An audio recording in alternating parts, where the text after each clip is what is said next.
노린재는 질서정연하게 알을 낳습니다. 많이 보시죠? 우리 현장에서 고추밭에 가서 봐도 고추잎 뒤에 보면 노린재는 알이 하나만 있는 게 아니라 알이 열 몇 개에서 뭐 20개 이렇게 내외로 해가지고 줄줄이 이렇게 다 줄 서 있어요. 노린재 알들이. 근데 이게 만약에 발생돼서 나온다고 생각을 해보세요. 몇 마리가 튀어나올 거예요. 그러니까 이게 제대로 관리를 안 하면 피해가 크게 나올 수 있고, 어쨌든 5월 30일 날 현장에 가서 보니까 세균공업병도 상당히 많이 발병이 되어 있어요. 근데 현재 최근에 쭉 추세를 보면 세균공업병은 매년 발생량이 높아지고 있어요. 그렇기 때문에 복숭아에서 어떻든 가장 무서운 병 중에 하나가 세균공업병인데 우리가 올해도 가장 신경 써야 될 병이 아닌가 싶고요. 자, 왼쪽 아래 보면 수지가 나왔는데 이 수지가 나오는 게 다양한 요소가 있습니다. 그래서 수지가 나왔을 때는 일단은 육안으로 봐서는 어떤 충의 피해인지 아니면 또 다른 요인에 의한 것인지 구분할 수가 없기 때문에 일단 표피를 자세히 보거나 아니면 이제 칼로 잘라서 봐야 돼요.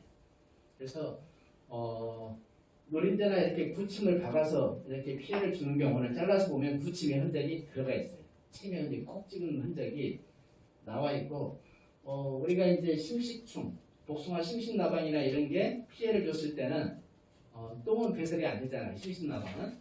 대신 수지가 발생이 되면서 안에 잘라보면 심식나방은 그 안에 이제 내부를 갉아먹고 있기 때문에 내부가 좀 심란하게 나와 있죠. 그래서 우스갯소리로 옛날에 우리가 우리 어머니 때 아버님 때 복숭아를 언제 먹으라고 그랬어요? 밤에 먹으라고 그랬죠. 왜냐하면 복숭아 열매 안에 또 이게 단백질이 또 추가로 플러스 알파로 들어있기 때문에 그랬어요. 그때 우리가 공부를 했으니까 이렇게 정확하게 이야기를 해야죠. 복숭아 순나방 피해를 받은 것은 드셔도 됩니다. 그런데 심신나방 피해를 받은 것은 먹으면 안 되겠죠. 왜냐하면 심신나방은 안에다가 배설물 똥을 다 하게 안이 화장실이야. 화장실인데 똥 다 배출하는 것을 그것까지 어떻게 먹겠어요. 근데 순나방은 똥을 밖으로 배출하고 안에가 이제 순나방 요충이 들어가 있기 때문에 우스갯소리로 그렇게 이야기를 합니다. 요즘에는 이제 소비자들한테 그렇게 이야기하면 큰일 나겠죠. 네. 그래서 어쨌든 우리가 이게 어떤 충의 피해인지는 알려면 칼로 필요한 경우에는 직접 잘라서 본인들이 관찰하시는 게 학습에 매우 도움이 됩니다. 그래서 병은 어떻든 여러 가지 요인이 있는데 식물이 있어야 되고 병원병, 그 다음에 환경. 지난해와 같은 경우는 어떻든 이 환경이 가장 큰 문제가 됐죠. 그래서 우리가 월동기 방제, 예전에도 강조를 드렸지만 우리가 석회 유황합제나 석회 보르덱을 잘하는 게 굉장히 중요합니다. 왜냐하면 월동기 방제 때는 나무에 잎이 있어요, 없어요? 잎이 없잖아요. 잎이 없기 때문에 오히려 나무 줄기나 이런 데 있는 충이나 병들을 우리가 훨씬 더 제대로 약을 뿌려서 전체적으로 골고루 다 뿌릴 수가 있어요. 그런데 잎이 나왔을 때는 어떻게 되나요? 특히나 복숭아가 좀 무성한 경향이 있잖아요. 잎도 발생이 많고 가지도 많고 그러다 보니까 이제 5월달 넘어가서 6월달 되면 잎이 너무나 많기 때문에 아무리 약을 잘하려고 해도 나무 줄기에 제대로 묻을 수가 없어요. 그 잎들이 다 가리고 있기 때문에. 그래서 중요한 것은 잎이 없는 시기에 월동기, 석회유황합제, 석회보르덱을 우리가 꼼꼼히 잘하는 게 생육기 방제를 줄일 수 있고 효과적으로 방제할 수 있는 굉장히 도움이 되는 사항입니다. 그래서 공배 방제 중에 우리가 이제 기본적으로 기계의제, 석회유황합제, 석회보르덱 이야기하는데 올해와 같이 1월달에 동해피해가 만약에 나온다 그러면 당연히 기계의제는 안 해야겠죠. 물론 권장하지도 않지만 이런 시기에 이제 만약에 깍지벌레나 이런 걸 잡겠다고 기계의제를 하신 분이 계시다면 이제 공부를 훨씬 더 많이 하셔야겠죠. 그러니까 기계의제는 특히나 복숭아나무가 수세가 떨어졌을 때는 절대로 해서는 안 될 동기약제고 지금은 가능하면 기계의제를 하지 마시라 이렇게 권장을 합니다. 우리가 기계의제 하는 이유 목적이 주로 깍지벌레나 여러 가지 충 때문에 하시잖아요. 근데 생육기에 충분히 방제할 수 있는 시기와 방법들이 있기 때문에 기계의제는 생략하고 석회유황합제하고 석회보르덱을 하셔야 됩니다. 그런데 올해 석회유황합제는 하셨는데 보르덱을 또 빼먹으신 분들이 계시더라고요. 왜 빼먹었을까요? 날씨가 이렇게 이제 갑자기 이상월달 평균 기온이 높다 보니까 자기가 생각한 것보다 갑자기 이제 꽃이 피기 시작하고 어느 순간 딱 돌아서 봤더니 꽃이 절반 피어 있어. 그럼 어떻게 되겠어요? 예약을 할 수가 없는 거죠. 그래서 아까 서두에도 말씀드렸듯이 앞으로의 기상은 이제 변수가 굉장히 심하기 때문에 석회 유황합제 뿌리는 것을 과거에 우리가 했던 것보다 조금 빨리 갈 필요가 있어요. 그래서 석회 유황합제를 3월 15일에서 3월 20일 정도에는 이제 우리 지역에서도 이제 살포를 해야 되지 않을까. 지역에 따라서 약간 플러스 마이너스가 있습니다.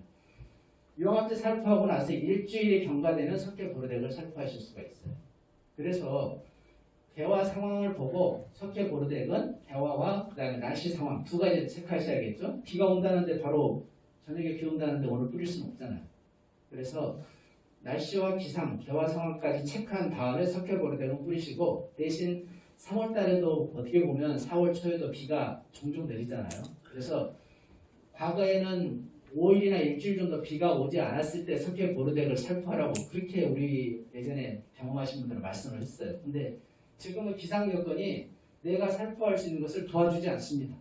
5일 일주일 그건 내가 원하는 바지 날씨가 그걸 도와주지 않아요. 그래서 비가 온다 하더라도 봄에는 비가 많이 오지 않기 때문에 석회 보르덱 살포하실 때 비가 만약 내일 모레 온다 그러면 여기다가 우리가 파라핀 계통의 전착제, 고착제를 혼용해서 살포하시면 큰 문제 없이 넘어갈 수가 있습니다. 그런데 이 석회 보르덱을 하지 않으면 이제 이걸로 해서 아까 유황합제 살포하지 않으면 이보갈병이 피해가 심하게 나온 것처럼 석회 유황합제를 이제 석회 보르덱을 빼먹으면 이제 세균 공원병을 그에 잡는 게 이제 굉장히 어려워집니다. 그리고 석회 보르덱은 나중에 설명드리지만 탄저병이나 일반 살균적으로는 종합적인 방제가 이루어지기 때문에 반드시 하셔야 돼요. 반드시. 그래서 앞으로의 기상의 변수는 있지만 유황합제하고 석회 보르덱을 절대 빼먹지 않도록 본인 자신이 자기 약제 방제나 이런 부분들 관리를 잘 해나가는 게 필요할 것 같습니다. 그래서 석회 유황합제는 근본적으로 우리가 깍지벌레, 그 다음에 이보갈병들 이런 것을 방지하기 위해서 합니다. 그래서 살포 시기가 개화 3주 전 이야기를 하기 때문에 어떻게 보면 올해처럼 4월 1일이 아니라 어떻게 보면 3월 25일 전부터 꽃이 피었죠. 그렇게 되면 3주 전으로 보면 어떻게 넘어가죠? 20일을 최소한 빼야 되니까 3월 5일, 10일 그렇게 내려가요. 그래서 3월 5일, 10일까지는 내려가기 좀 무리가 있고 제가 봐서 10일에서 한 20일 사이, 가능하면 15일 전후 하시는 게 좋을 것 같아요. 그 다음에 이제 석회 보르덱을 하는 게 좀 나을 것 같습니다. 그래서 너무 빨리 하는 게 다 좋지는 않습니다. 아시잖아요? 어쨌든 우리가 꽃눈이 노출이 되면서 그 안에 있는 병원균들이나 충들이 노출돼야지 약이 있잖아요. 그래서 그런 것까지 감안을 해야 되기 때문에 어쨌든 개화 3주 전에 살포해야 된다. 근데 기존에 우리가 적고 우리가 했던 것보다는 이제 시기가 계속 앞당겨지고 있기 때문에 기존에 적어놓은 것은 참고만 하실 뿐이고 이제 매년 그해 날씨에 따라서 우리가 좀 앞당기거나 아니면 좀 늦추거나 이런 부분들이 필요합니다. 석회 보르덱은 우리가 개화 직전이라고 표현되어 있어요. 우리가 날짜를 딱 정해놓지 않은 이유가 해마다 이 개화라는 게 변동사항이 많기 때문에 변수가 많기 때문에 딱 뭐 4월 5일 이렇게 말할 수 없는 거예요. 그래서 우리가 기본적으로 항상 말하면서 개화 10% 내외 정말 좀 늦었다 그러면 20%까지는 봐줄 수 있어요. 개화 20%가 진행이 돼도 안 했다 그러면 어떻게 해요? 해야죠. 왜냐하면 복숭아에 실제 꽃핀 거에 우리가 착각하는 것은 5%도 안 되거든요. 3% 내외밖에 안 돼요. 그렇기 때문에 일정 부분 피해를 받더라도 안 하는 것보다는 하는 게 훨씬 더 낫기 때문에 하시라고 말씀을 드립니다. 그런데 가능하면 개화 초기를 준수를 하셔가지고 10% 이내 피었을 때 가능하면 하실 수 있도록. 그런데 아까 변수가 날씨가 변수잖아요. 그래서 나는 적기에 해야겠다는 생각을 저는 버리시라고 말씀드립니다. 왜냐하면 내가 원하는 적기를 날씨가 안 맞춰줘요. 그래서 차라리 하루 이틀 빠르더라도 빨리 가는 게 더 나을 수도 있어요. 앞으로 기상 변수가 워낙 많기 때문에. 그래서 그런 부분들을 참고하시면 좋을 것 같고 석회 보르덱의 장점 중에 하나가 약효 지속 기간이 2주 이상이에요. 그러니까 이게 복숭아 수정하고 딱 맞물려 있어요. 그리고 복숭아는 다른 과정에 비해서 볼이 수정을 하고 나서 최종적으로 시방에서 이게 딱 C가 맺히는 또 수정이 최종 완료되는 단계의 기간까지 12일에서 우리가 14일을 봅니다. 그러니까 12일에서 14일 동안은 거리 수정을 하고 활동을 하기 때문에 우리가 알고 있는 농약을 살포할 수가 없는 시기예요. 그런데 그런 시기에 이게 약효 지속 기간이 2주다. 그러면 어떻게 해요? 의미가 있는 거죠. 그 우리가 할 수 없는 시기에 이게 지속적으로 2주간의 살균 효과를 갖고 있기 때문에 그래서 석회보로덱은 반드시 하셔야 됩니다. 이걸 빼먹으면 이제 개화가 진행이 되면서 잿빛무늬병이나 아니면 세균보온병 안 하신 분들은 개화가 진행되면서 그때 갑자기 이제 가지들이 말라 들어가거나 여러 가지 증상들이 훨씬 더 많이 발생을 합니다. 그래서 이런 부분들에 대해서 우리가 주의할 필요가 있고요. 비가 우리의 또 농약을 방지하는데 가장 장애어서죠. 그런데 지난해와 같은 이게 뭐 50일 이상의 긴 장마 기간이 있었어도 그 중간중간 비가 오지 않은 날이 10일 이상 됐거든요. 그냥 50 며칠 계속 비가 오는 날이 아니었어요. 중간중간에 비가 개인 날이 하루 이틀씩만 있었어요. 그래서 제가 말씀을 드린다 그러면 어떻든 우리가 6월달, 7월달, 8월달에 수확기 이전에 어떤 약들을 해야 될 것인지는 다 알고 계시잖아요. 그러면 장마 기간 동안은 최소한 한 번 정도의 약을 할 수 있는 것은 참고에 있어야 돼요. 무슨 말씀인지 아시겠죠?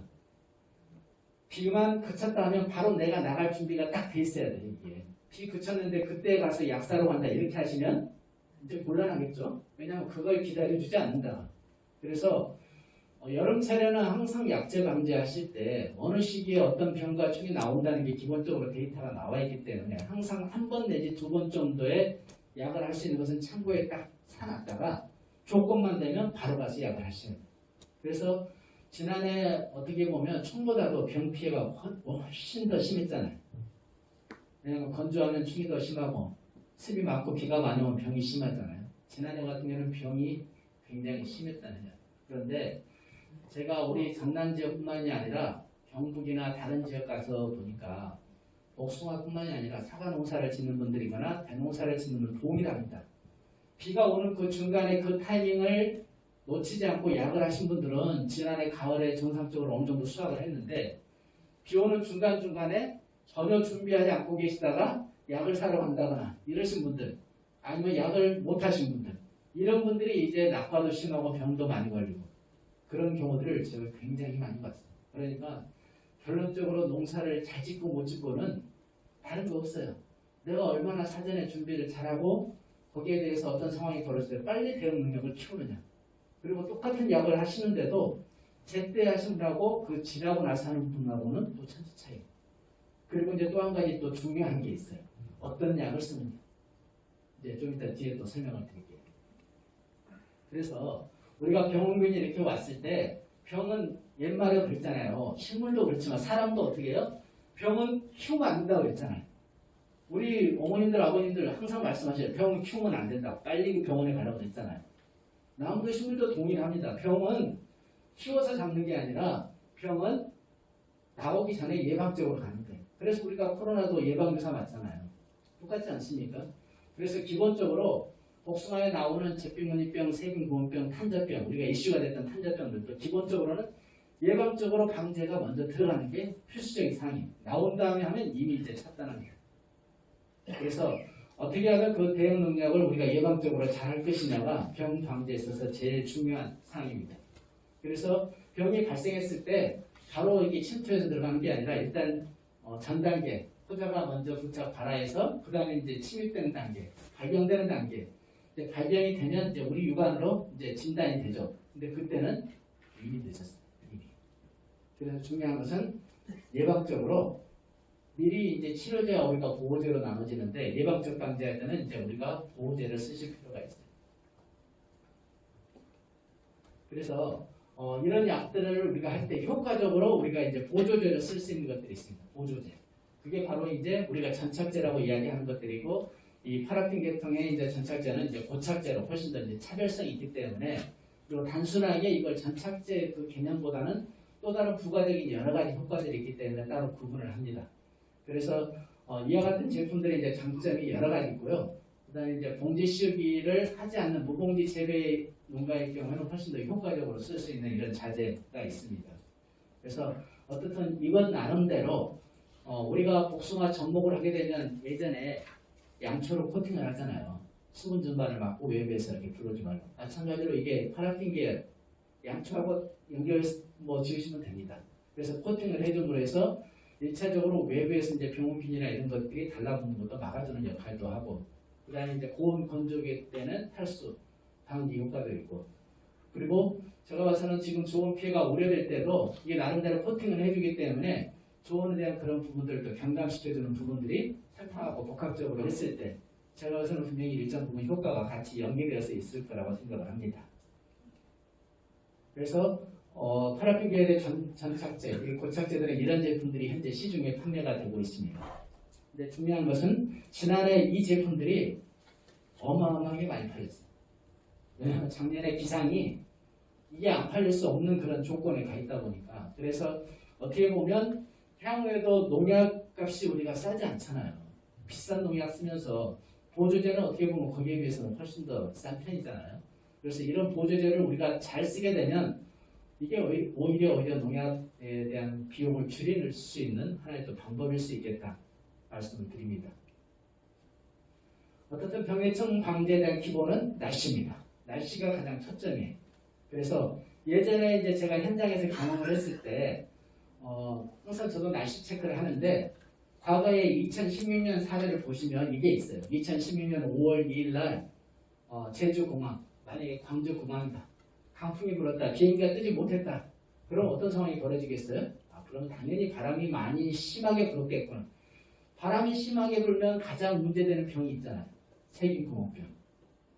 그래서 2016년도에 전국적으로 세균공업병이 만연이 돼서 아주 비상 상황에 걸린 적이 있습니다.